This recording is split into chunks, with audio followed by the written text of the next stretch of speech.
भारत माता की, भारत माता की, वंदे वंदे।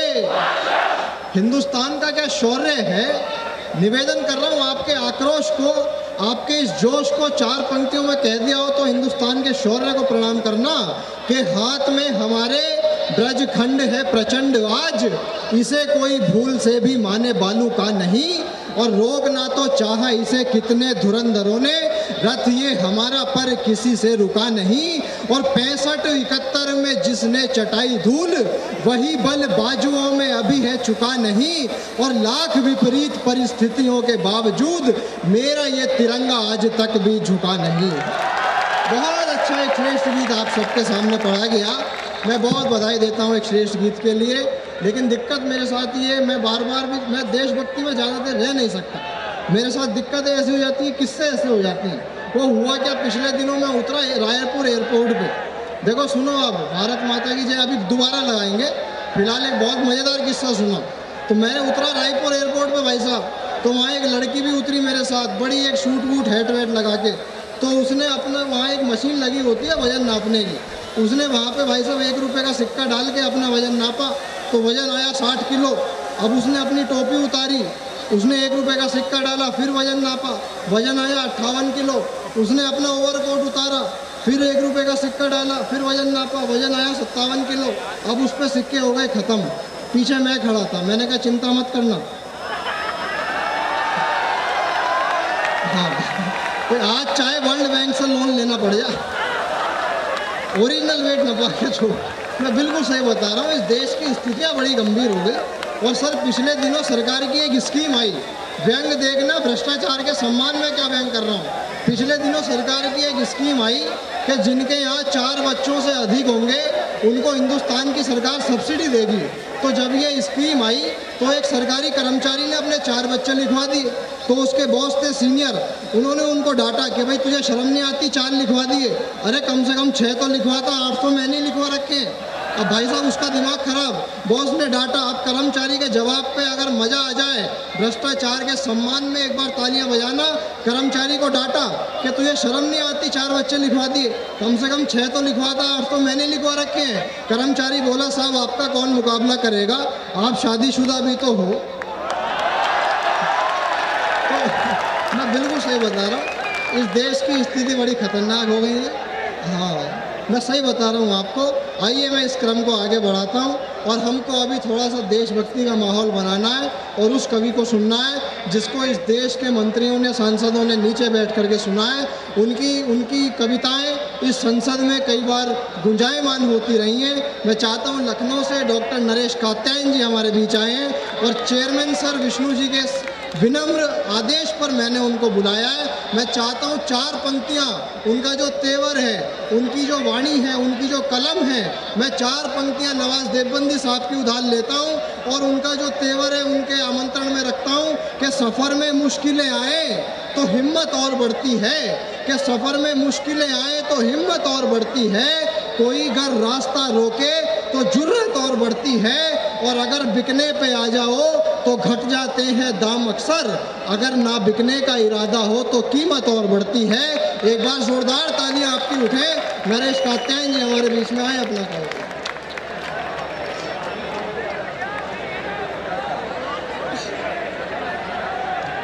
बहुत बहुत धन्यवाद प्रशांत।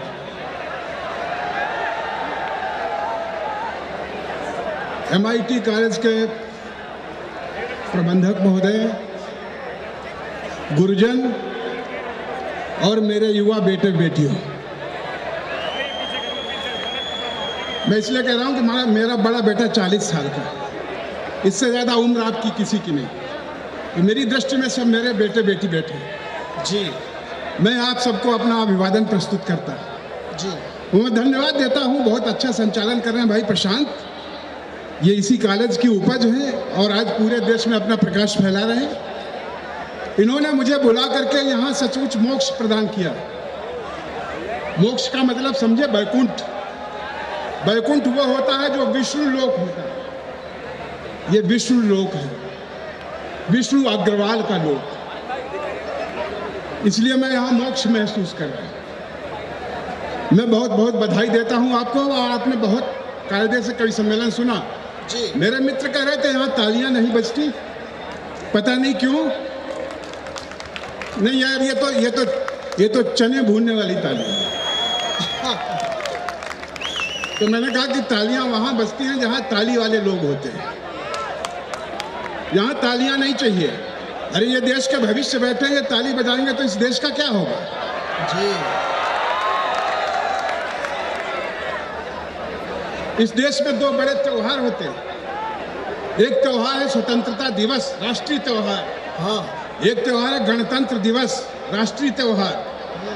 उस दिन कोई इस देश का नेता बधाई नहीं देगा आपको, उसकी पूर्व संध्या पे बधाई देगा। हाँ। और कल एक अंतर्राष्ट्रीय दिवस है, प्रेम दिवस। मैं उसकी पूर्व संध्या पर सब नौजवानों को बधाई देता। हमारे देश के प्रधानमंत्री ने कहा, ना खाऊंगा ना खाने दूंगा।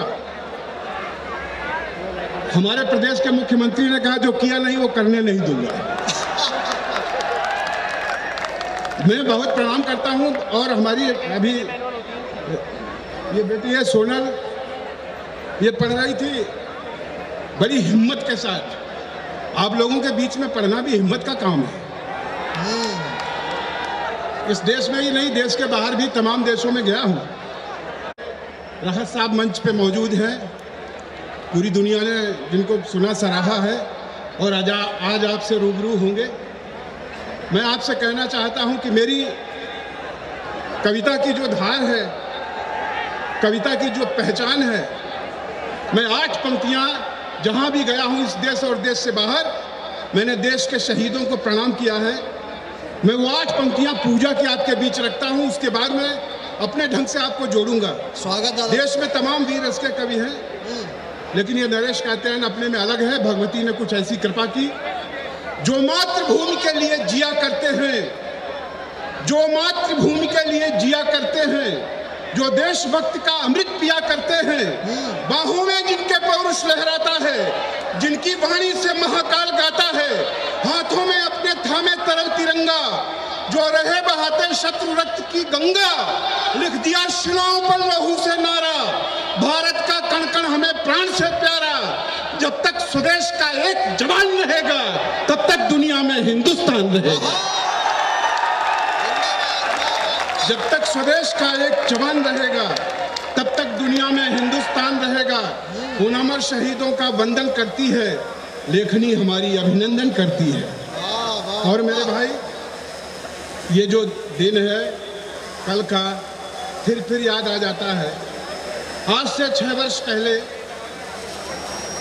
मेरी बड़ी बेटी ने मुझे 14 फरवरी को एक मैसेज भेजा। मैसेज में लिखा उसने, पापा हैप्पी वैलेंटाइन डे।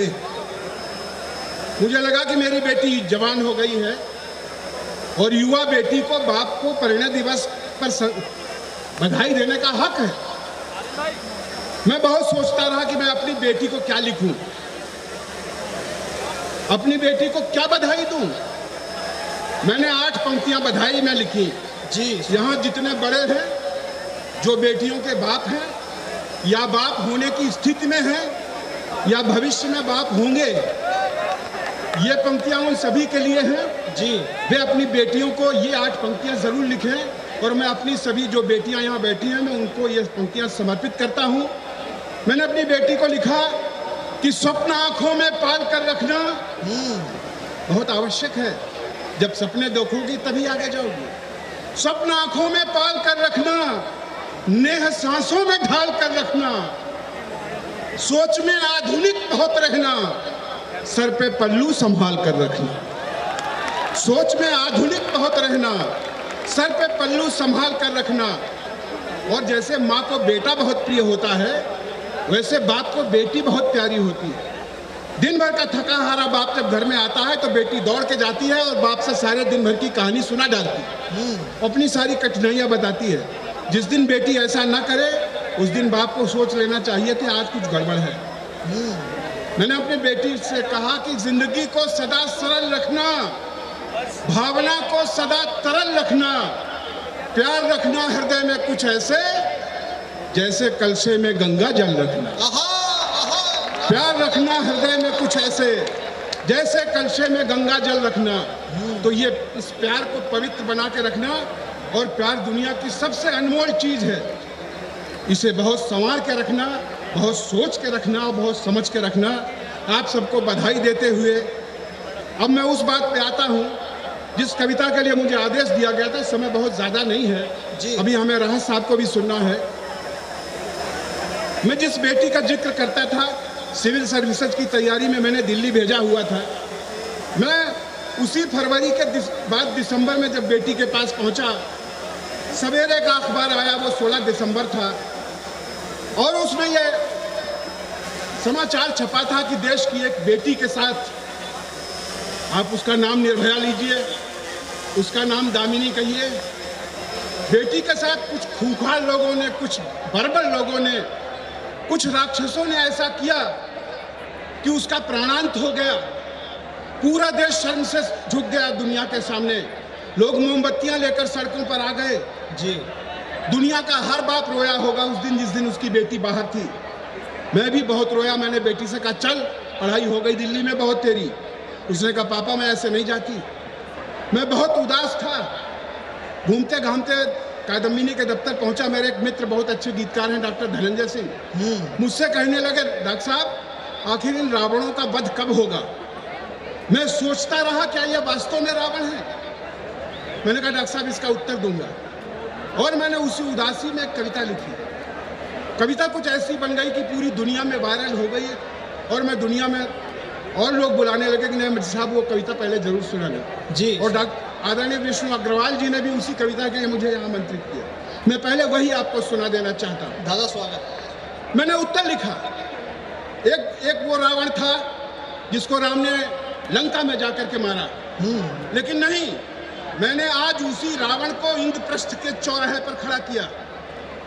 राम और रावण आमने सामने हैं। राम का स्वभाव है कि रावण को देखते ही उसका वध करना, और रावण की नियति है कि राम के हाथों मारा जाए। मेरे बच्चों, राम ने फिर वही किया, लेकिन रावण ने जो सवाल किए, वो सवाल इस देश के हर नागरिक के हृदय से ऊपर पैदा होने चाहिए।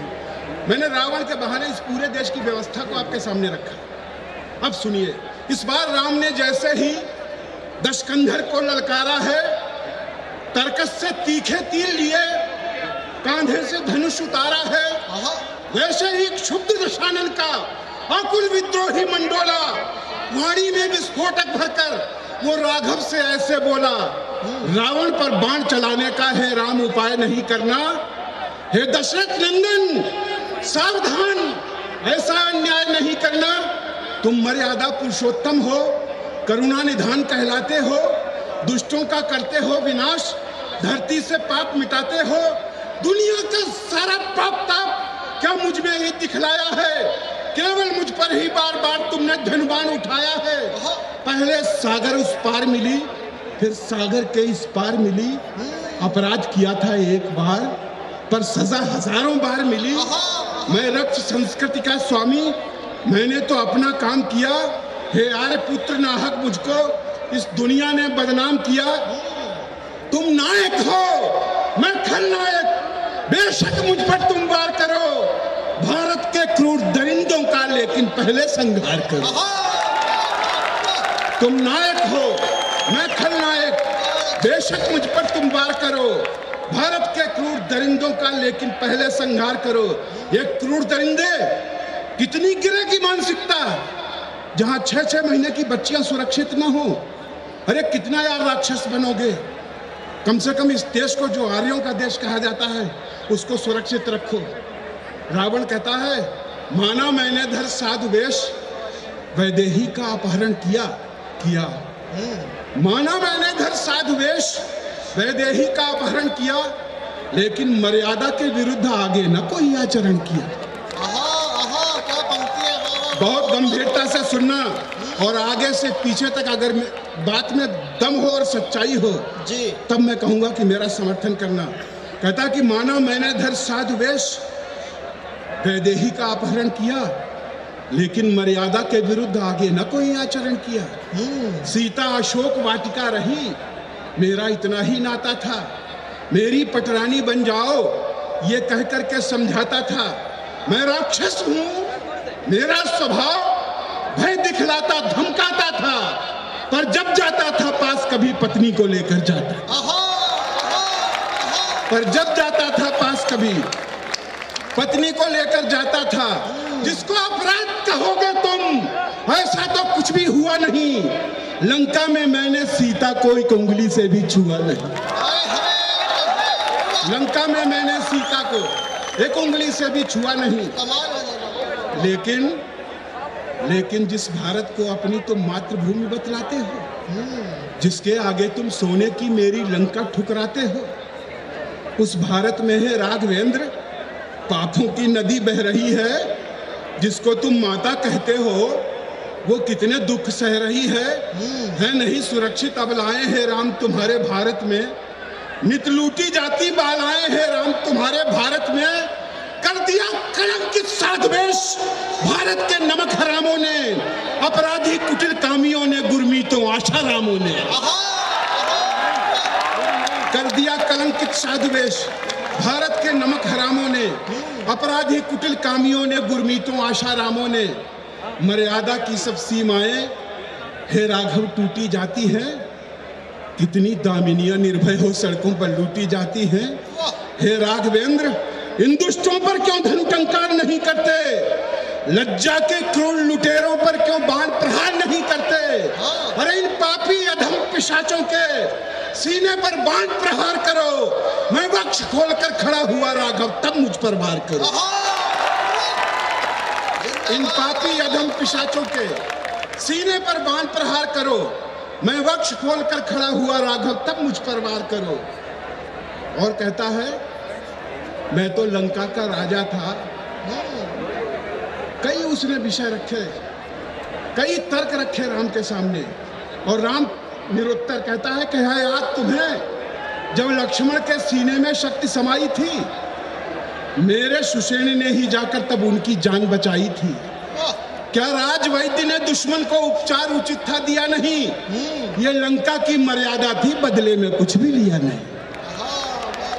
लेकिन ये लंका की मर्यादा थी, बदले में कुछ भी लिया नहीं। भारत के बहुत वैद्य, विषय विशेषज्ञ, रोगों के विशेषज्ञ, भारत के बहुत वैद्य राघव जो विशेषज्ञ कहलाते हैं, ये महापुरुष कैसे अपनी सेवा का धर्म निभाते हैं। भूखे नंगे बीमारों से पहले धन जमा कराते हैं, तब जाकर ये सेवा धर्मी रोगी को हाथ लगाते हैं।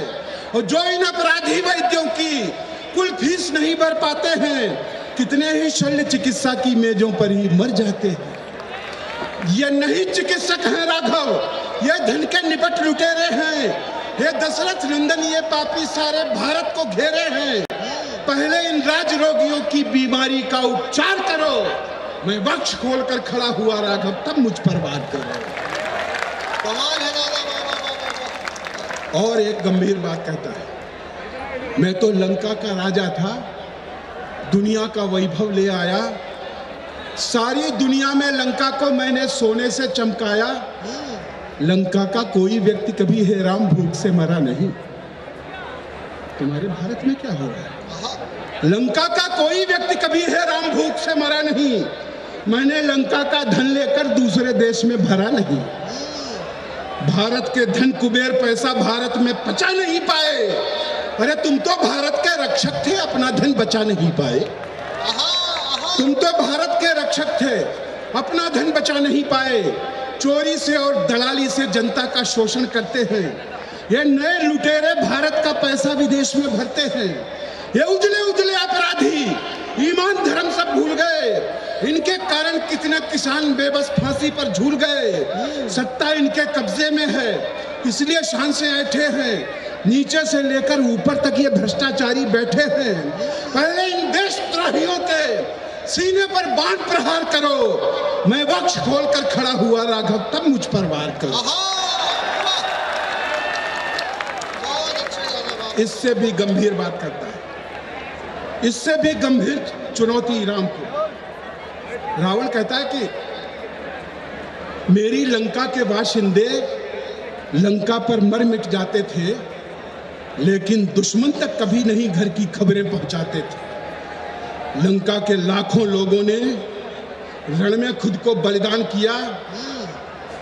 मैं अच्छा था या बुरा, किंतु मेरी जिद का सम्मान किया। हाँ, एक विभीषण था जिसने दुश्मन को गले लगाया था। मैंने उस लंका द्रोही को लंका से मार भगाया था। भारत के कुछ गद्दारों ने दुश्मन से हाथ मिलाया है।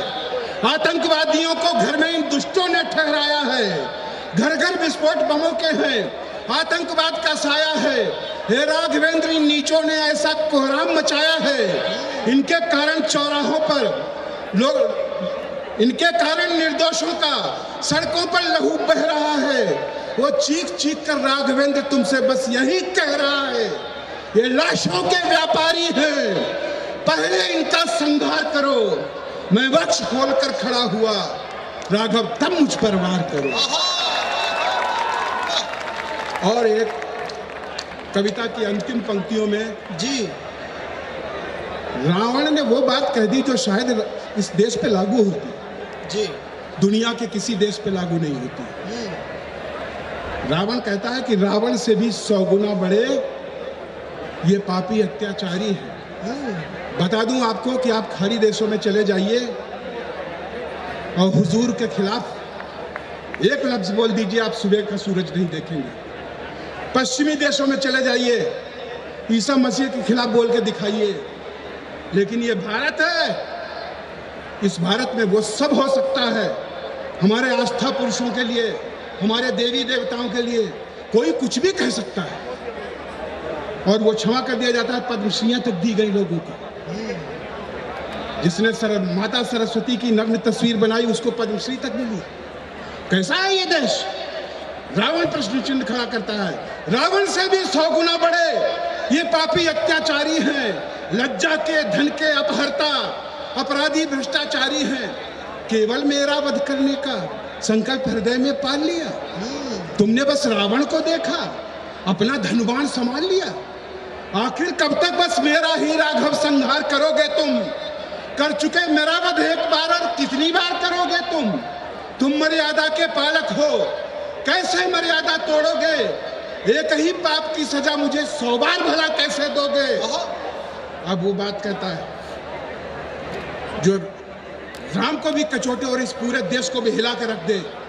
रावण कहता है कि एक ही पाप की सजा मुझे 100 बार भला कैसे दोगे? हे कमल नयन, हो सावधान, अवसर है नयन भिगोने का। कुछ लोगों को विश्वास नहीं है राम तुम्हारे होने का। इस देश में कुछ ऐसे भी कमजोर लोग हुए हैं, कमीने हुए हैं, जिन्होंने कहा राम हुए ही नहीं, काल्पनिक हैं, और हमने झेल लिया, हमने बर्दाश्त कर लिया।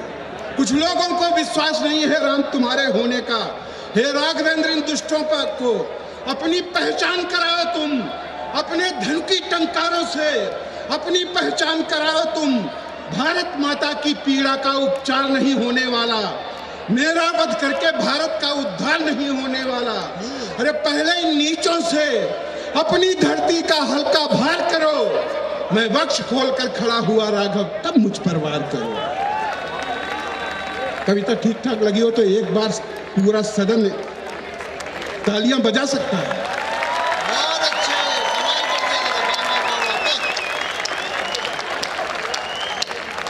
और ये 4 पंक्तियां पढ़ के मैं स्थान लेता हूं, समय बहुत हो गया है। राज साहब बैठे हुए हैं, हमें उनको खूब जम के सुनना है। ये 4 पंक्तियां और ले लीजिए, मैं इससे बड़ा किसी को नहीं मानता। किसी सिकंदर के हक में भूगोल नहीं होता है, सच के होठों पर शहदीला बोल नहीं होता है, और दुनिया की सारी चीजों की कीमत लग जाती है, लेकिन माता की ममता का मोल नहीं होता।